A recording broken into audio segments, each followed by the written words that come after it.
We're almost there. I just need a little air out.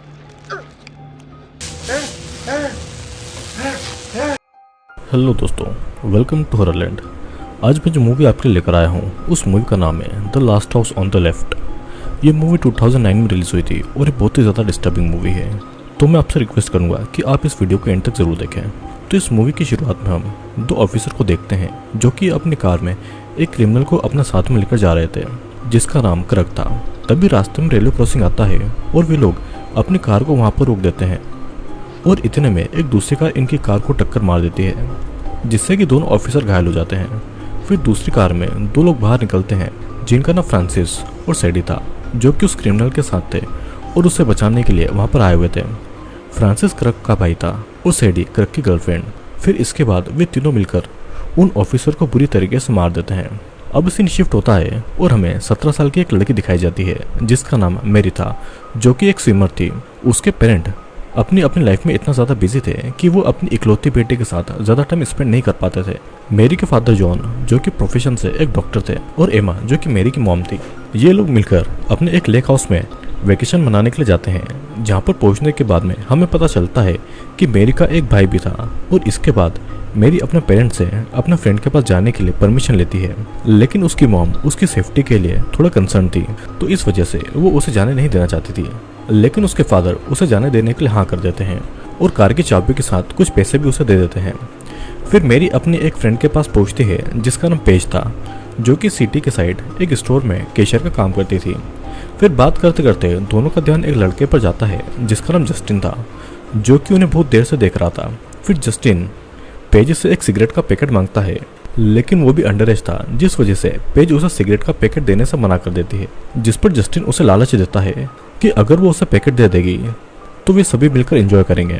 और फिर Justin की इस बात पर पेज मान जाती है और जब जस्टिन सिगरेट के बदले उसे पे करने के लिए अपनी पॉकेट से पैसे निकालता है लेकिन हम देखते हैं कि उसके एक नोट पर ब्लड लगा हुआ था जिसे वो फटाफट छुपा लेता है।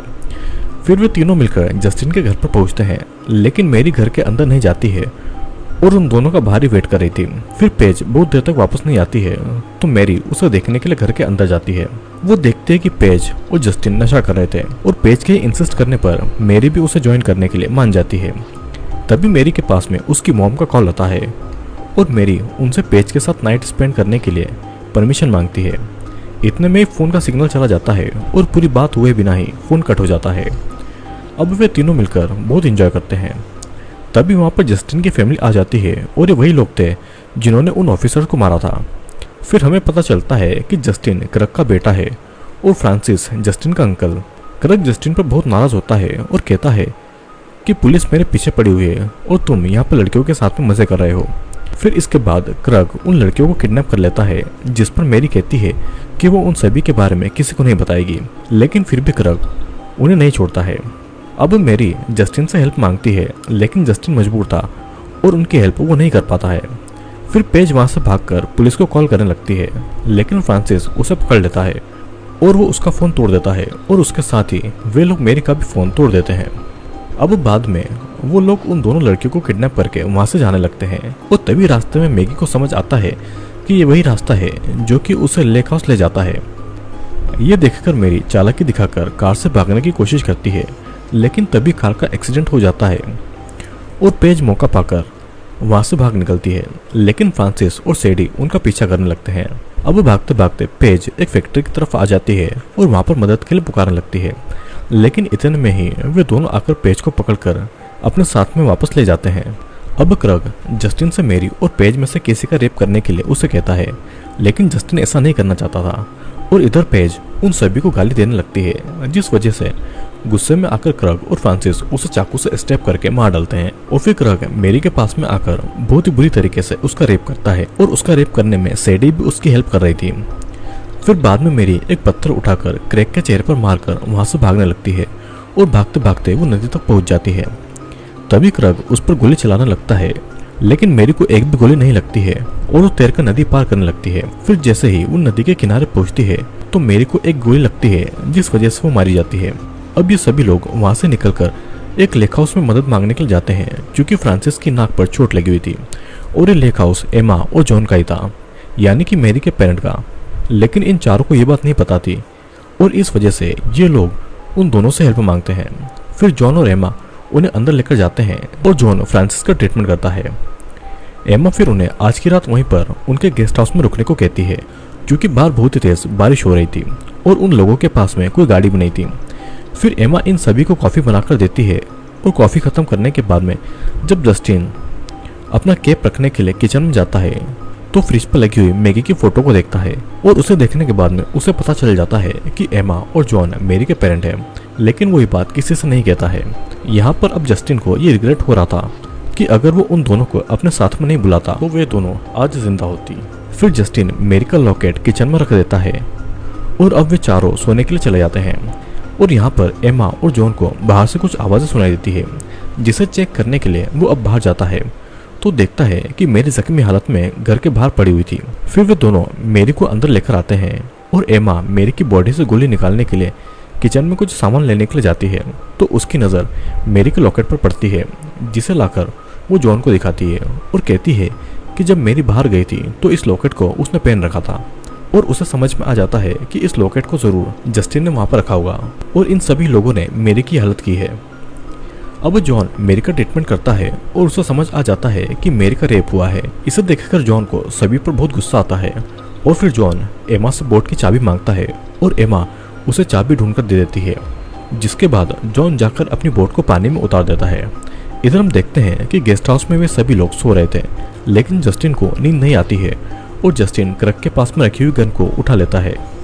इस तरफ एमा किचन में होती है और फ्रांसिस भी वहाँ पर आ जाती है। फ्रांसिस का ध्यान फ्रिज पर लगी मैगी के फोटो पर नहीं पड़े, इसलिए वो फ्रांसिस से फ्लर्ट करने लगती है और फिर उसे एक ड्रिंक बनाकर देती है। और इतने में ही फ्रांसिस बाहर हॉल में आ जाता है और वो मेरी को देख लेता है। तभी एमा पीछे से आकर फ्रांसिस पर हमला करती है और फ्रांसिस एमा को मारने की कोशिश करता है, लेकिन तभी वहाँ पर जॉन भी आ जाता है और फ्रांसिस के हाथों को घायल करके उसके सर में हथौड़ा घुसाकर उसे मार डालता है। अब दोनों गेस्ट हाउस में पहुंच जाते हैं और जस्टिन हाथ में गन लेकर वहीं बेड के पास में खड़ा होता है, लेकिन वो इन दोनों को कुछ नहीं करता है और गन जॉन को दे देता है। गन की आवाज़ सुनकर सैडी की नींद खुल जाती है और जॉन सैडी को शूट कर देता है, जिससे कि गोली उसे छूकर निकलती है और फिर वो भागकर बाथरूम में छुप जाती है।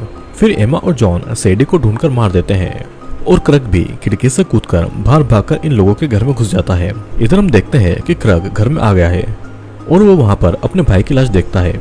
उसे वहाँ पर खून से सने हुए कुछ कपड़े भी दिखाई देते हैं। ये सब देखकर उसे कुछ समझ नहीं आ रहा था कि इन लोगों ने उसके भाई को क्यों मारा और अब ये उसे क्यों मारना चाहते हैं। तभी वो बोट में मेरी और एमा को देख लेता है और वो सब कुछ समझ जाता है। अब तक जॉन भी क्रग को ढूंढते हुए घर में आ जाता है और फिर दोनों के बीच में लड़ाई होती है, लेकिन कुछ देर के बाद में जॉन क्रग से हारने लगता है तो क्रग उसे प्रोवोक करने के लिए उसकी बेटी मेरी के बारे में वो सब कुछ बोलने लगता है जो कि उसने मेरी के साथ में किया था। इसे सुनकर जॉन को और गुस्सा आने लगता है और फिर वो उठकर फिर से क्रग से फाइट करता है। इस बार क्रग जॉन को मारने वाला होता है कि तभी वहाँ पर क्रग का बेटा यानी कि जस्टिन आ जाता है और क्रग को अपने गन के पॉइंट पर ले लेता है, लेकिन क्रग उसे गन छीन लेता है और उसे मारने लगता है। तभी पीछे से एमा भी आ जाती है और जॉन और एमा मिलकर क्रग को पीटने लगते हैं, जिससे कि वो बेहोश हो जाता है। फिर अब ये दोनों हस्बैंड वाइफ मेरी और जस्टिन को लेकर अपनी बोट में वहाँ से निकल जाते हैं। मूवी के आखिर में हम देखते हैं कि जॉन क्रग की बॉडी को काट कर उसे पैरालाइज कर देता है और फिर जब क्रग को होश आता है तो जॉन से पूछता है कि तुम डॉक्टर हो और तुमने मेरे साथ में क्या किया है, जिस पर जॉन उसे जवाब देता है कि अब इसमें तुम्हें मजा आने वाला है।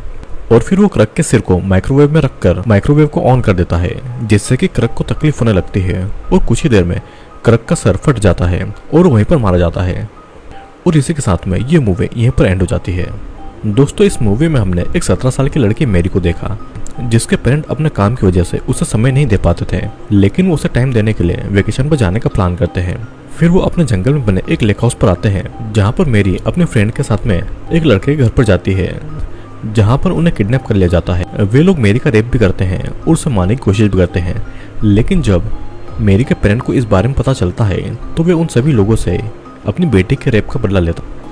दोस्तों, इस मूवी में हमने देखा कि कैसे एक पिता ने अपनी बेटी के रेप का बदला उन लोगों को बड़ी बेरहमी से मार कर लिया। वो देखा जाए तो मेरी के पेरेंट ने ठीक ही किया, क्योंकि अगर उन रेपिस्टों को कानून के हवाले भी कर दिया जाता तो फिर से छूटकर वो लड़कियों के साथ में बुरी हरकत करते हैं। मेरा तो ऐसा मानना है कि हर रेपिस्ट के साथ में ऐसा होना चाहिए ताकि किसी भी लड़की के साथ में रेप ना हो। दोस्तों मैं उम्मीद करता हूँ कि आपको ये वीडियो पसंद आया होगा। वीडियो अगर पसंद आया हो तो वीडियो को लाइक करके कमेंट ज़रूर करना। मैं आपके हर कमेंट का रिप्लाई ज़रूर करूँगा। तो अब मैं आपसे मिलूँगा अगले वीडियो में।